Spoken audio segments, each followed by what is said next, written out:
What's good, everybody? We are back. It is your boy Jarod and your girl Gabby, episode 80 of the Kicks and Shit Show. Yeah, I'm waiting because you're going to do something. I can see you trying to figure out whatever it is you're doing over there. Ready? And I'm just going to have this fade into a little Run DMC. Oh my God. This is... You want me to keep going? I can't. No, I want you to cut it. Folks, by the way, this is what it's like when the two of us get ready to record a show. Gabby's got these crazy ideas. She comes in hot, and I'm like, nope, we're not doing that. Not going to work. You can't hear the sound through the computer. Let's not do that. But this is the joy that we bring to you each and every week right here on the Kicks and Shit Show. And Gabby, this is a momentous show, right? Because it is episode 80, right? Nice round numbers. We love round numbers. Love a round number. And it is our last show of the calendar year 2021. I'm like all up in my feels about it. And just for the record, I like some of my ideas. I mean, not every idea has to be the one. And, you know, we had a little technical difficulties as we were getting ready to queue up the show today. So I feel like Mercury is probably in Gatorade, at least when it comes to technology. I like it. Mercury and Gatorade. Love that. I see what you did there. Folks, this is, again, as we said, our last episode of the calendar year 2021. We are so excited for you because this weekend is Christmas. We're looking forward to that. And next week, it'll be the week between Christmas and New Year. So we're going to be off spending time with family, just kind of enjoying the holidays and, doing all those fun things and recharging ourselves. So we get ready for a fantastic 2022. And we thought, of course, we would spend our last episode with you all sharing some of the great memories and highlights of this past year. We had some amazing guests talking about some of the behind the scenes as we did to start the show and some of our crazy energy. And, looking forward to what we have in store and what we think will be coming up in 2022. Gabby, I think one of my favorite parts of 2021 was the Where in the World is Gabby Rosenthal segment. Now, that started towards the end of the year. It started around fall. But really the last 3 months, the last quarter of 2021, those of you who want to look at life in quarters, it was, where in the world is Gabby? But, you basically were in one of three places.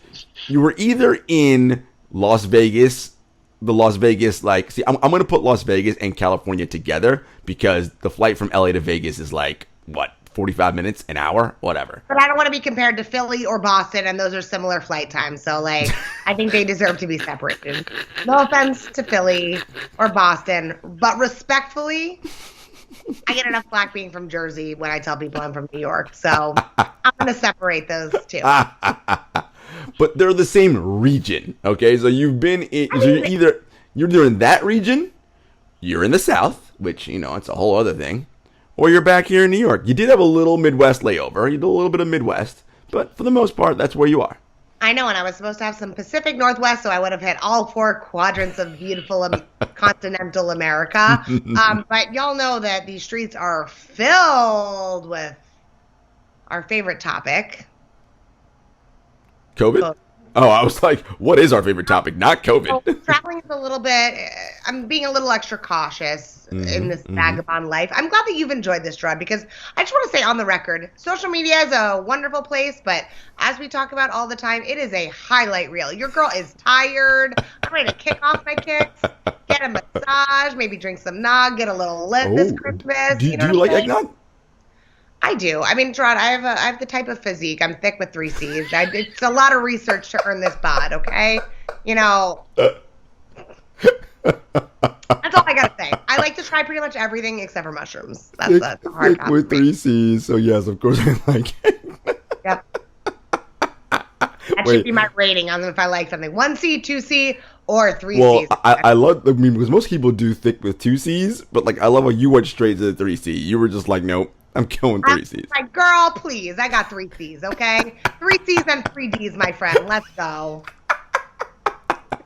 Folks, this is part of the dynamic that we have, right? It's like we come in every show and, it's funny. Shout out to Amin El Hassan, who you all know is part of the Count the Dings and the Bomb family. He is the host of the original Bomb show. When Gabby and I put up our one of our picks from our sneaker photo shoot with our good friend Aaron.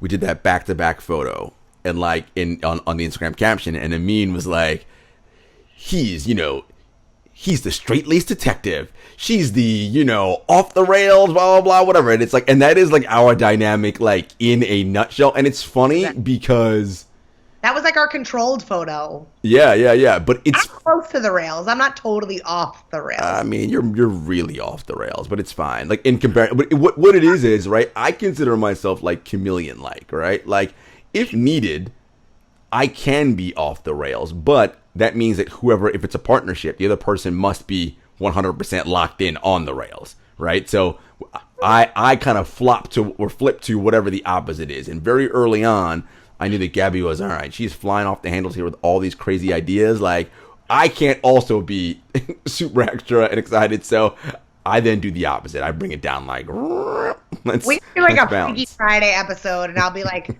corporate G and be like, welcome everyone to the Kicks and Shit Show. This is episode 81.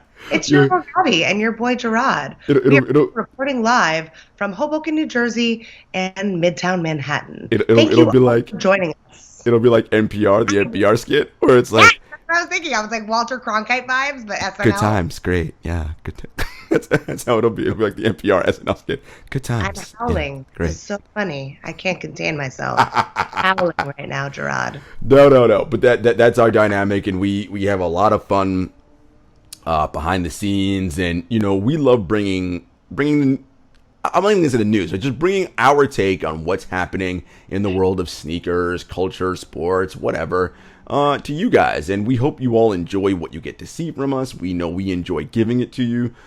We love the guests that we have. I think, Gabby, one of my favorite episodes this year was with TJ, Talks with TJ Kiesel, and just her whole breakdown of, listen, man, if you want to get all these things, people, get your ass on a budget, right? And it's awesome because TJ is someone who's like, look, I mean, she would refer to Jerry Lorenzo by his first name. So Jerry would drop this stuff, and Jerry knows that I got to get these things, right? And so I'm like, all right, Jerry's dropping some new merch. I got to make sure I'm ready for Jerry's new merch when it comes out. And she prepares herself so that she is ready, right? And I think that was such a good lesson for not just, I mean, look, if you got unlimited cash, cool, do you? But most of us, none of us do. So right. Even if we look like we're stunting on the gram, nobody has unlimited cash. Right. And I think that's the thing I love about TJ too, because that's how we started off this year, right, with TJ. And TJ will take it a step further and be like, if you hit her up, you guys, and say like, how do you always know when these drops are? I'm now on the TJ text thread when it drops. Like, hey, this is launching here. I don't really rock with this site, but this one's doing it at this time. I mean, that's a real one right there. No doubt. Nick DiPaolo was another great guest that we had this year. Loved having him on. The stuff that he's doing with ESPN and with sneakers, it's really awesome, right? How sneakers has this lane now whereby it's a full-on vertical within media, and he's doing some really cool things, and he told us some great stories about playing ball up in the Pacific Northwest, and what that was like, and being a Kings fan growing up, and how he's throwing crazy passes like white chocolate Jason Williams. And I'm like, yeah, your coach probably benched you really quick for that kind of thing.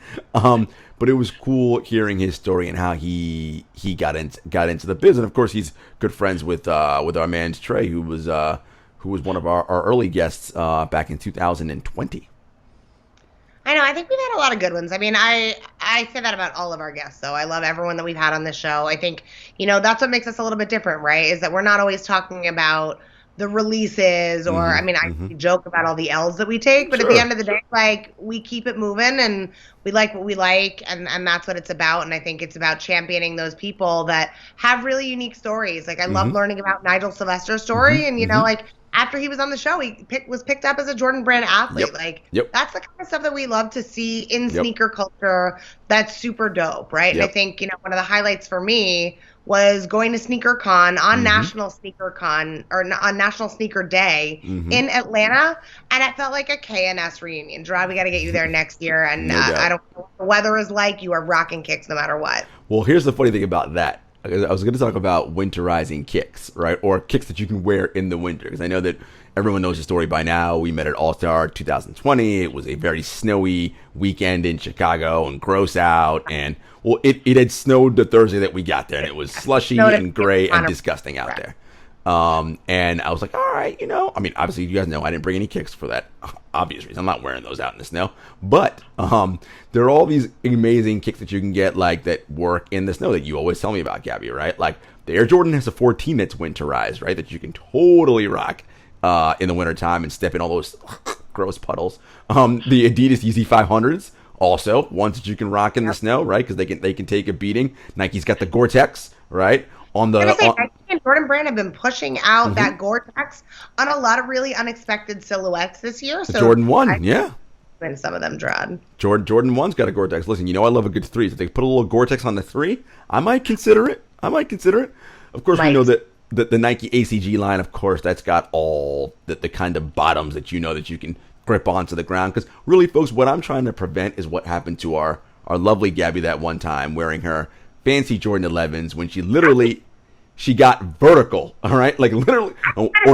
She was horizontal to the ground. Like that. She levitated. That's how high in the air she flipped up when she fell. That's a good thing or bad thing, but you have a memory like almost nobody that I know. I mean, I don't think I've talked about that in a minute. I felt like it was like banana peel and Mario Kart, you guys. And don't get me wrong, no shade to 11s. I love my 11s, but as you guys know, it gets a little icy in the streets of Manhattan, especially outside of my favorite second home, Madison Square Garden. Correct. Yeah, I can't remember. I mean, of course I remember that. Of course I remember that. So yeah, so beyond getting them dirty, I also don't want to do that, right? So it's a multitude of things. I'm a survivor. I'm scar free. I made a nice gash in my left hand for like a week and a half. We're good. Keep it moving. The work continues, Jarod. The work continues. But no, folks, that's just a little sampling of what we enjoy giving you guys this year. And so I want you all to stay tuned because we're going to do right now a quick little medley of some of the highlights. I'm not even going to say lowlights, just some of the behind the scenes, just like, oops, we missed that one, goof, and some of the funny things that happened this year in 2021. So stay tuned. And I was just like, yes, I'm Baby Yoda. And he's like, what did he say? He was like, good, because Baby Yoda won for me. I love it. Get your mans, Gabby. Get your mans. Why do I have to go get that man? I don't want that man. But like, I appreciate someone that can make me laugh, right? Like, of course, it doesn't work. I mean, like, the laughing works. I'm sure what he was hoping would work didn't work. But I appreciate when they're funny because, there's some weirdos out there, and the weird ones are not as enticing to see. No. And for the folks out there watching, there will not be any OnlyFans pages featuring sneaker pics, so stop sliding the camera about that. Yeah. Well, no, they want my feet. Mm-hmm. Oh, yeah, no, I mean a feet-focused OnlyFans. I mean, look, Key, I told you, I've been out here doing a lot of hustle, so maybe the OnlyFans feet is not a bad idea. That's the next sneaker trend. It's taking off the kicks. Yeah. Oh, my God. That would actually probably that would probably do really well on TikTok. Oh, my God. That would crush TikTok. That would crush TikTok. Are you kidding? Oh, my God. Well, look, if you're the foot fetish people are a very passionate group. So I don't necessarily know that I would want to tailor my content to them because I ain't ready. That was the most PR way to word that. That was amazing. Love it. I ain't ready. So fellas, listen, Tamara just told you. I mean, you can slide in the DMs, at least be funny. You're not going to get anywhere, but at least you'll make her laugh. So, good on you for that. Yeah. Well, I shouldn't say that because low key, I did. He's an ex-boyfriend now. Shout out to him. We're friends. We met because he slid in my DM, so it's not entirely out of the realm of possibility that it could work. So to quote Tamara, the classic film. So you're saying there's a chance? Exactly.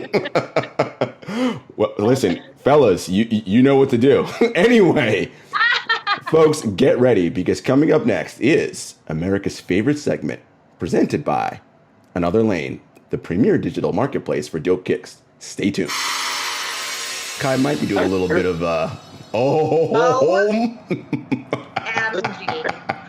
Hello, Kai. How's it going?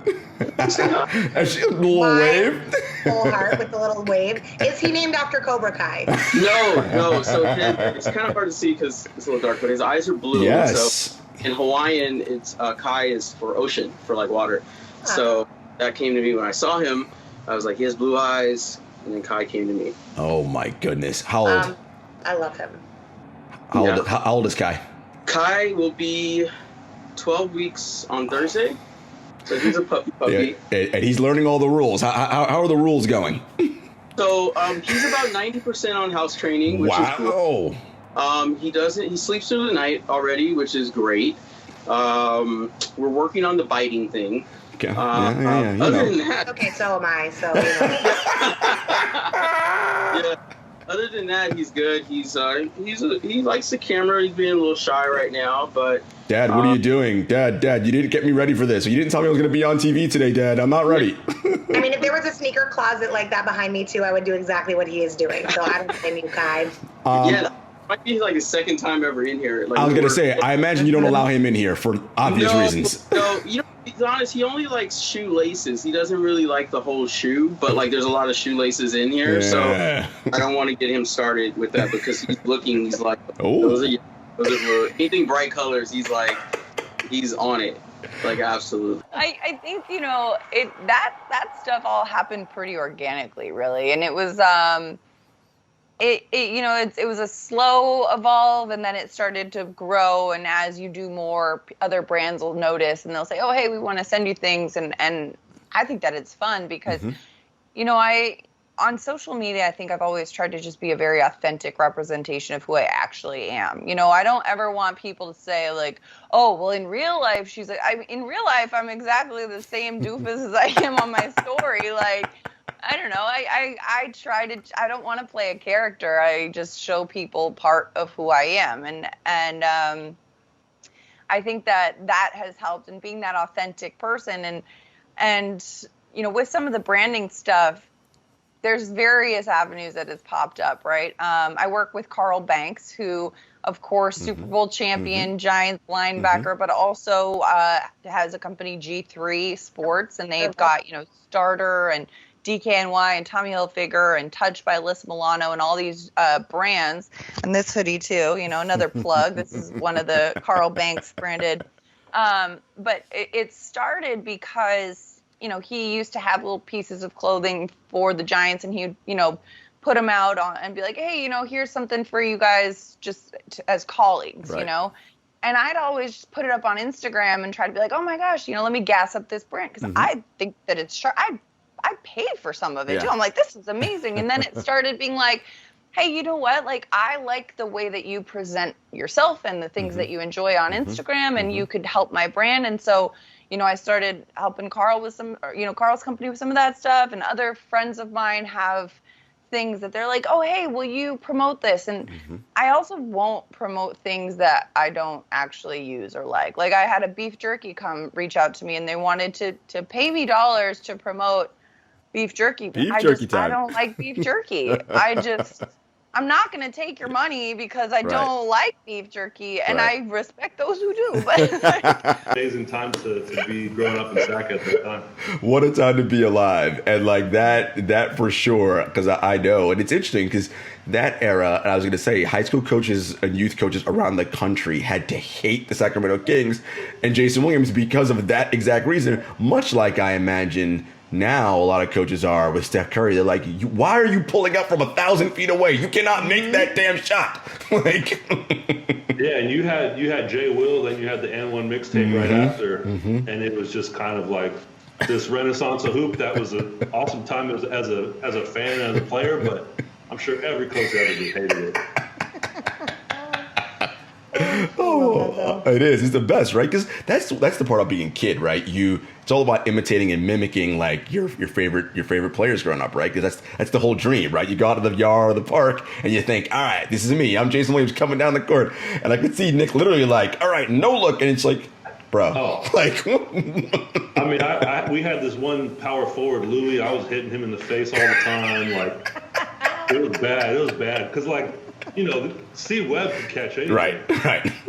Like, Louis, the power forward, he's not really catching stuff like that. But shouts to Louis. it was an amazing time, and like I think the biggest thing was just like basketball should be creative and fun, and I didn't want to have the ball in a triple threat and throw a bounce pass, post entry pass. Like that's not fun. That was never fun to me. So it was all about just improvisation, seeing some shit you saw on TV the other night, and then trying that out. Like I remember AI had that new move commercial. Yep. Which didn't actually work as a move, but we were all doing that the next day when we taught, you know. So it was stuff like that, and that's what made the '90s so much fun because it was such a like kind of new creativity that was taking place with the game at that time. So what you're basically saying is you were not doing the Coach John Wooden 2-hand chest pass and the George Mikan drill. That was not really, the fundamentals were not your jam. I read John Wooden's book and the Pyramid of Success or whatever was cool, but like it was cool, but nah. John Wooden, 11 NCAA, nope, that shit's cool, but nope, tired about that life. There is an interesting, I mean, it's not even a debate really, but, you know, friends of ours, Dexter Henry, Brian Fonseca, the Ain't Hard to Tell podcast, had a discussion about this, like Knicks fans versus Net fans and whatever, and this and that. What's a Nets fan? Okay, see, this is, and of course, you are the ideal person to talk to about this, not really, because you're a Knicks fan, and by definition, fan short for fanatic, so you are irrational when it comes to the Knicks, and that's fine. So I'm going to offer some objectivity here. And this is about a larger sort of context. In New York, and I think that's fair, and it's totally fine. In New York, as it relates to basketball, this is and most likely will always be a Knicks town. Like, and that is because the Knicks have been here since day one, right? Like, they're one of the original NBA franchises and have been in New York for a billion years. Not really a billion, but you get my point, right? First of all, the Nets were in the ABA, right? Not even in the NBA. We're on Long Island, then in New Jersey, in East Rutherford, then in Newark, now Brooklyn, right? So they don't have that same sort of generational regional tie because they've kind of bounced around a little bit, right? The Knicks, although it was a long time ago, have championship history, right? They won 2 titles in the 70s, and in the 90s, they were a relevant team, always running into Michael Jordan and the Bulls or Akeem Olajuwon and the Rockets, right? Okay, fine. Or Reggie Miller. Or Reggie Miller, right. Never forget. It is what it is. And the Nets, for the most part, outside of the Jason Kidd years, you know, they really were never that great. I mean, Dr. J and the ABA, of course, but I mean, as it relates to the NBA, they don't have that level of brand recognition. So in New York, when it relates to playoff basketball and from that segment of the population, which, by the way, is another point, the idea that, like, New York is a sports town is true and not true, right? On the one hand, the people who are invested in sports here are invested in sports. But you have to realize there are half the people here who don't know shit about sports and don't give a shit, right? Like, that's how many people live. I love my brother, but my brother is one of those people. Like, we are the 50% in the Rosenthal household. He sent me a picture the other day wearing a Knicks shirt, and I was like, one of the ones that I gave him, and I was like, Ben, I love it. Are you watching the game? He was like, oh, it's on tonight? Right. Right. This is my point. I was like, yes.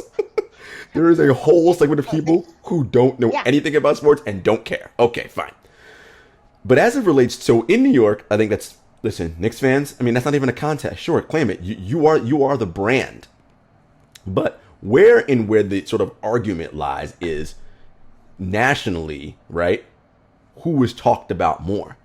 And yes, while the Knicks are the more popular and relevant brand, the Nets are in more conversation because of the people they have playing on their team, right? And the thing you have to remember about sports is you can't look at the diehard fans.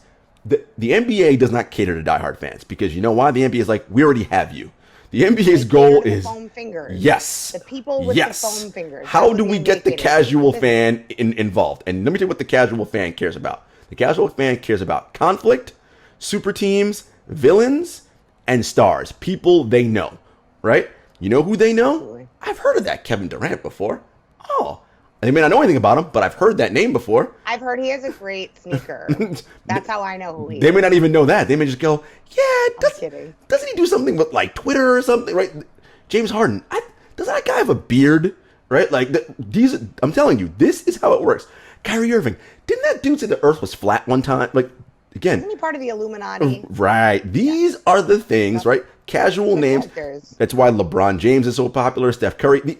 These are the people that move the needle. And yes, while the Knicks are a brand name, the casual person in America has no idea who plays on this team.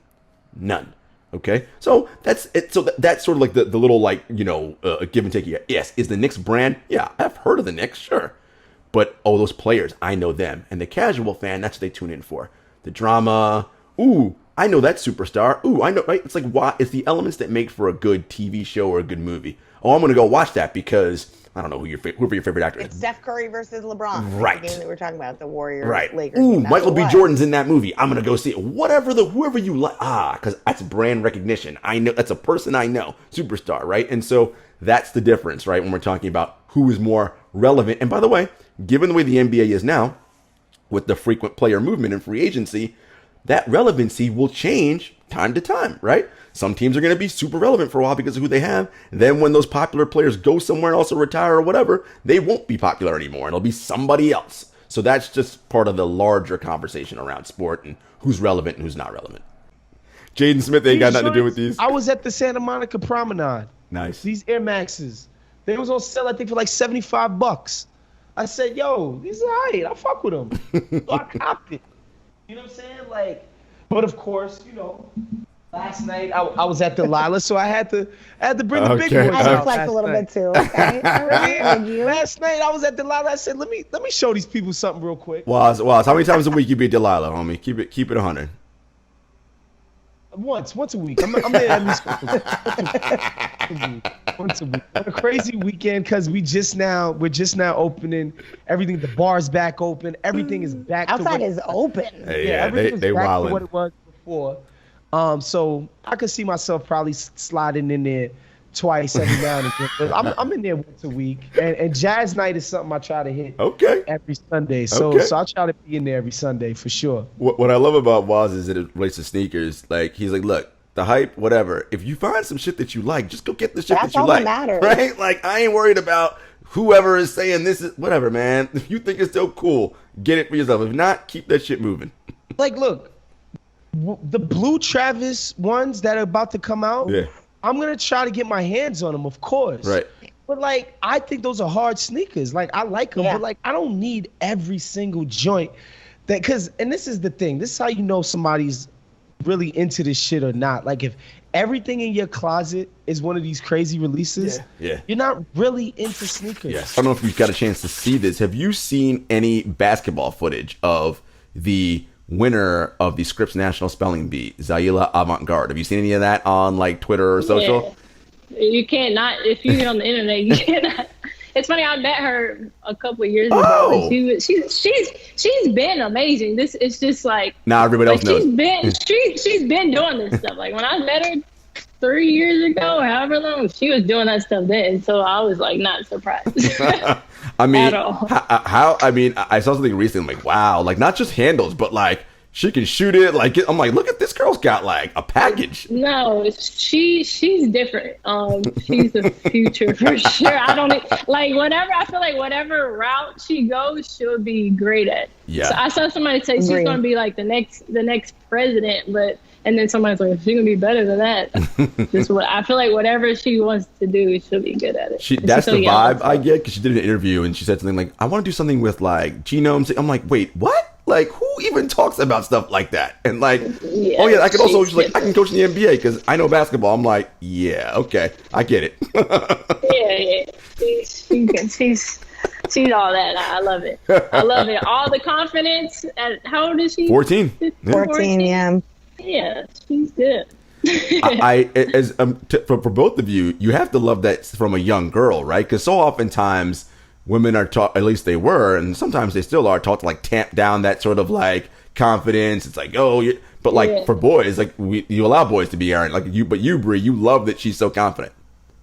No, I'm all for confidence, especially if you can back it up. And I feel like she can back it up. Absolutely. But regardless, I think as being a woman, it's all, you have to be confident what you do, especially nowadays.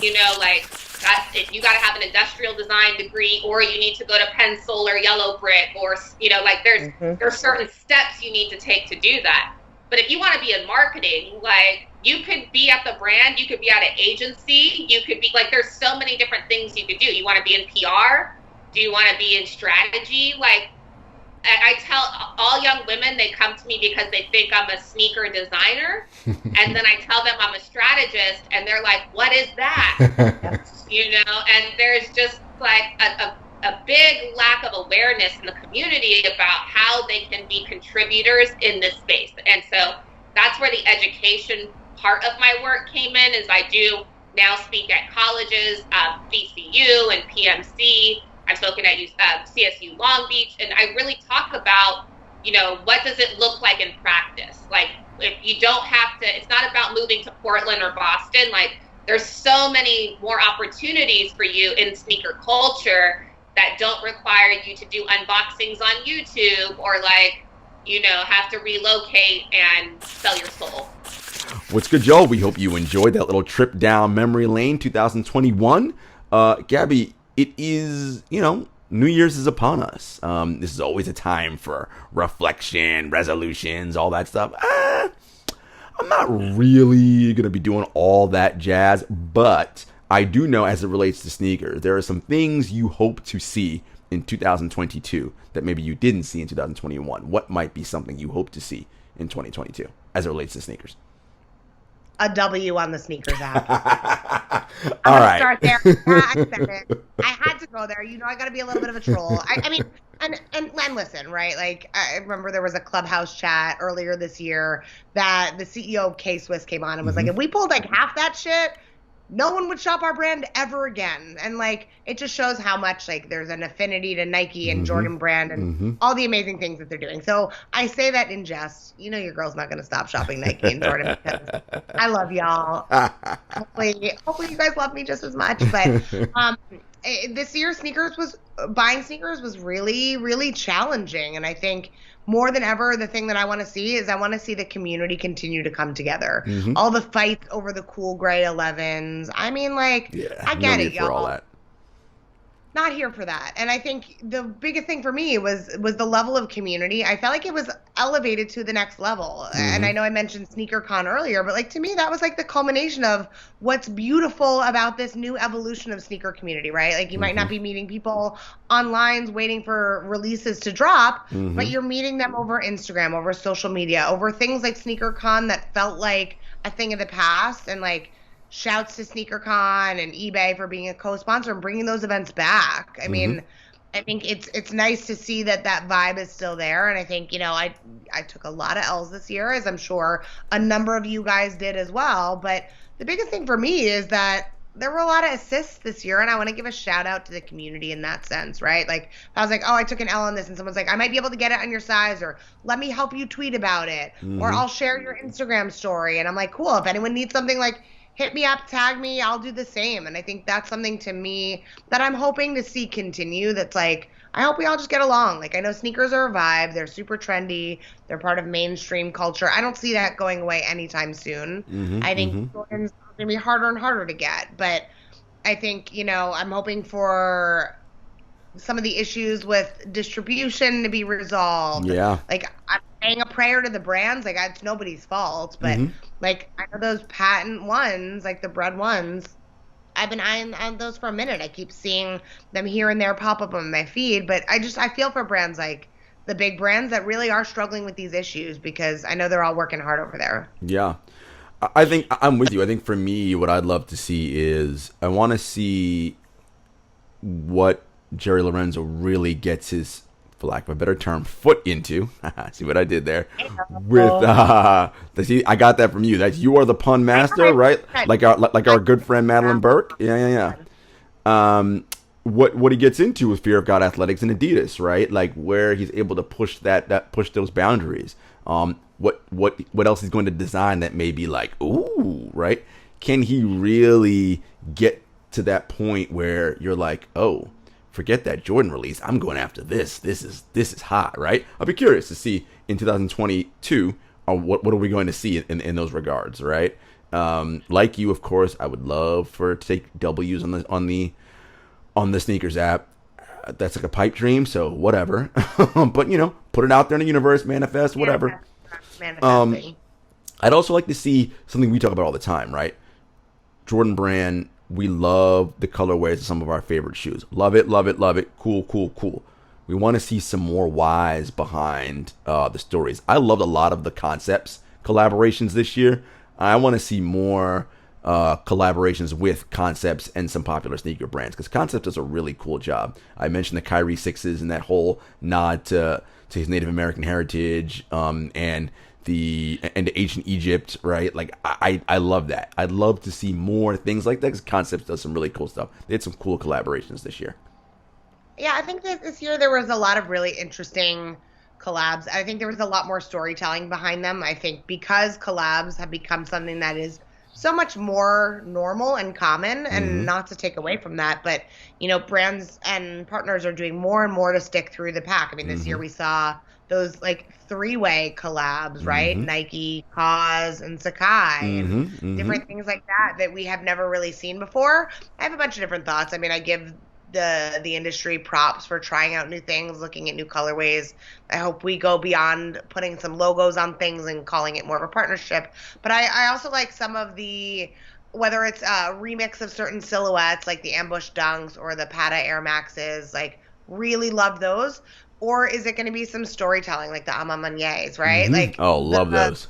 Eye behind it. Even like what like Amelie and Dora is doing for New Balance. Like there's story and a why, and I think like that's what I want to continue to see more of, because I think that's what also differentiates the average consumer journey from the true sneakerheads, because the colorways aren't necessarily the most poppin'. Right.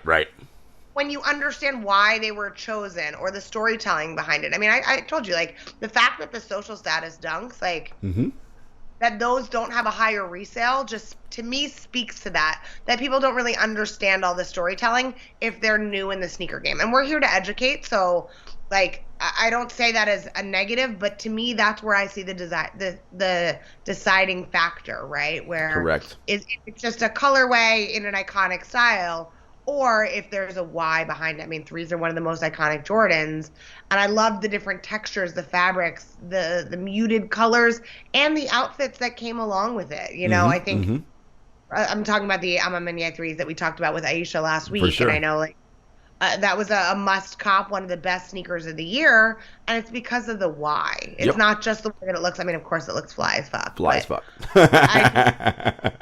I think that's what I want to continue to see more of. And I also think, like, I would love to see some kind of universal sizing. I think Jordan Brand especially did a ton for the ladies this year. Stuff that was so fire that men wanted it. And I love to see that.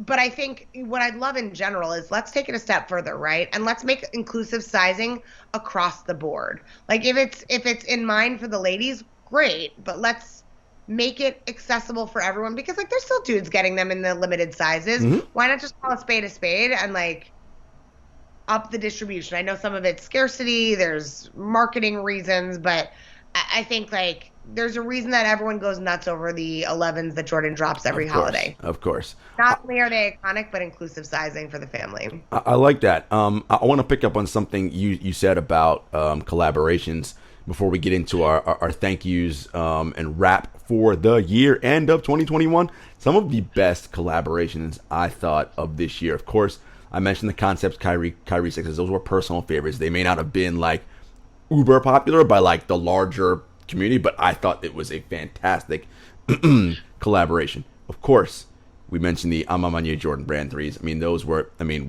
we said it last week, sneaker collab of the year. They were outstanding. Again, that's a woman's shoe that dudes wanted. I know I wanted it. I actually tried to get it for you first. The Joe Fresh Goods New Balance collaboration was also super good, right? Like people were really big into those. Lily May, the Jordan 1s, I liked as well. You mentioned social status Nike, the Nike Dunks, those were super popular.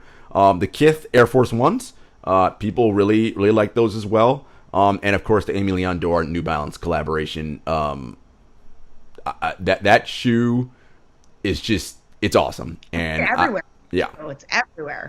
Yeah. So those were, and the other one, the Pata Nike Air Max 1s. I know you love a good Air Max. That's what, so I threw those out for you. I know you like those. And there were other great ones too. Union, Jordan Brand, the Jordan 4s. But yeah, those ones I mentioned up top, those really stuck out to me of like, wow, these were fire. And I think there was a lot of heat this year, and I know both of us, we really love to keep up with our guests and what they're doing throughout the year. Like, we might have guests on the show every week, but these are relationships that we maintain throughout the year. And Kari just dropped a video about the amount of sneakers that Nike, I think, specifically released. But the piece that really stuck out to me that he said, and I think this is really important, is not every sneaker is for everybody. Mm-hmm. And that's okay. True. And that's what is so beautiful about this, right? Like, you guys know that there was a certain pair of sneakers that I was talking about for a while. Took an L on sneakers app. Ooh. This one. Look at that. Jordan 11 animal print. The textures, the details, like the matte black Jumpman logo, like just all of it. I think it might match the shirt you're wearing. I mean, animal print's a vibe, Tell me you're from New Jersey without telling me you're from New Jersy. Am I right? Wait, I did also say that you could be from Long Island with that. Long Island women tend to do the animal print as well. Down right there. I do remember you say that, but there's a reason I never refer to you saying that, Jarod. Okay. Anyway, so back to sneakers. So there is something for everyone, and I think, this might not be everybody's bag. For me, I was more excited about this than the cool grays. Yeah. You guys can at me all you want. I said it. I talk about mids. I got a pair of band. I don't like the cool grays. Here for like $130. You guys, I like what I like, and I hope that you guys feel confident and empowered to do the same. I love 11s. I don't like the cool grays. I like the cool grays, but if I had to pick, like, for me, this is more my style. And the point is that Kari is right, and I think we need to embrace that mentality more. Not everything is for everyone. If you want to get every launch and that's your bag, like, have at it, my friend. Just make sure 11s, like what TJ says. 11s are too monochromatic for me. Sorry, no thanks. I feel like that's very off-brand for you to not like 11s, Jarod. No. I like 11s. I don't like the cool grays. Excuse me. Did I say no? I love 11s in silhouette. I don't like the cool gray 11s. No, I love the 11 silhouette. Of course, one of my favorites. But the cool grays, no, I'm good. Okay, I hear you, but yeah, I just think like there's so many launches, but it's for a reason. Like, you guys, and I hope you know that, and I hope you guys feel empowered to get whatever you want. Like, keep tagging us, keep sharing with us. Let us know the stuff that you're picking up, stuff that you're looking forward to. For sure. For the next year. We love to hear all that. As usual. And folks, we want to thank you all for rocking with us, for joining us as we migrated over to the Count the Dings family. We're now part of that Bomb Network, the Bomb podcast feed, with our great colleagues over there that do the original Bomb show. That's with Amin and Jerv and Trey. Rap names with Jerv and with Mariano. The Machiavellian Fucks podcast with Nando. I'm missing all my names right now. Nando, Jason Madison, and Anthony Mays. Growing Up the Same, of course, with Trey, Jason Madison. Like, we just love that whole, and of course, Woke Bros with Waz and Nando. And shout out to Ben Aronson, of course, who is the man behind the scenes over at Count the Dings. We just love being part of that family and being part of the Bomb Network. And thank you to our partners and friends at AnotherLane.com, who, of course, is the sponsor of America's favorite segment, Shoe and Tell. We love the work we do with Chad and Adina, and we hope that you guys are supporting them and supporting their content. And again, everyone who follows us on all the social media platforms, who shouts us out, who tags, follows, shares, we appreciate all that you do, and we wish you and yours a super happy and healthy holiday season and a peaceful and prosperous new year, and we will see you all in 2022. Peace. And us out.